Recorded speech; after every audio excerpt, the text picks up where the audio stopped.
ஆவியானவர்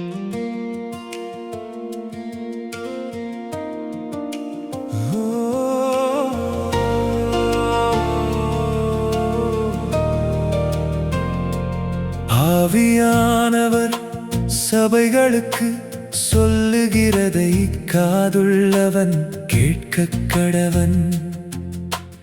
ஜெயங்கொள்ளுகிறவனெவனோ அவனுக்கு தேவனுடைய பரதீசின் மத்தியில் இருக்கிற ஜீவ விருட்சத்தின் கனியை புசிக்கக் கொடுப்பேன் என்றெழுது. ஆவியானவர் சபைகளுக்கு சொல்லுகிறதை காதுள்ளவன் கேட்கக் கடவன். ஜெயங்கொள்ளுகிறவன் இரண்டாம் மரணத்தினால் சேதப்படுவதில்லை என்றெழுது. ஆவியானவர் சபைகளுக்கு சொல்லுகிறதை காதுள்ளவன் கேட்கக் கடவன். ஜெயங்கொள்ளுகிறவனுக்கு நான் மறைவான மன்னாவை புசிக்கக் கொடுத்து அவனுக்கு வெண்மையான குறிக்கல்லையும் அந்த கல்லின் மேல் எழுதப்பட்டதும் அதை பெறுகிறவனே அன்றி வேறொருவனும் அறியக்கூடாததுமாகிய புதிய நாமத்தையும் கொடுப்பேன் என்றெழுது.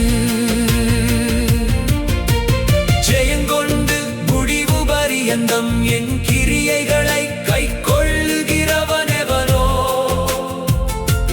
அவனுக்கு நான் என் பிதாவினிடத்தில் அதிகாரம் பெற்றது போல ஜாதிகள் மேல் அதிகாரம் கொடுப்பேன். அவன் இருப்புக்கோலால் அவர்களை ஆளுவான்.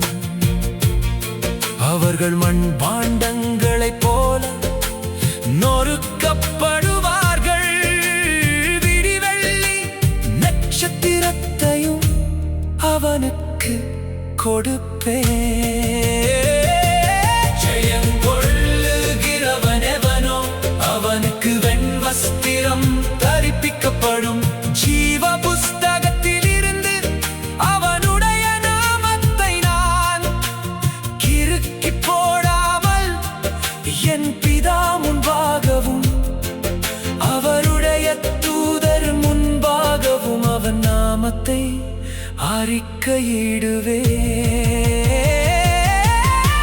ஜெயங்கொள்ளுகிறவனெவனோ அவனை என் தேவனுடைய ஆலயத்திலே தூணாக்குவேன். அதினின்று அவன் ஒரு காலும் நீங்குவதில்லை.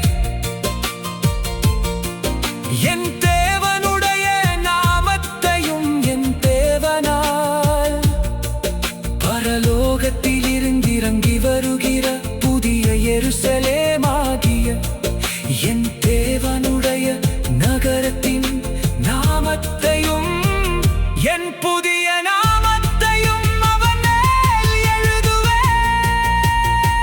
நான் ஜெயங்கொண்டு என் பிதாவினுடைய சிங்காசனத்திலே அவரோடே கூட உட்கார்ந்தது போல. ஜெயங்கொள்ளுகிறவனெவனோ அவனும் என்னுடைய சிங்காசனத்தில் என்னோடே கூட உட்காரும்படிக்கு அருள் செய்வேன்.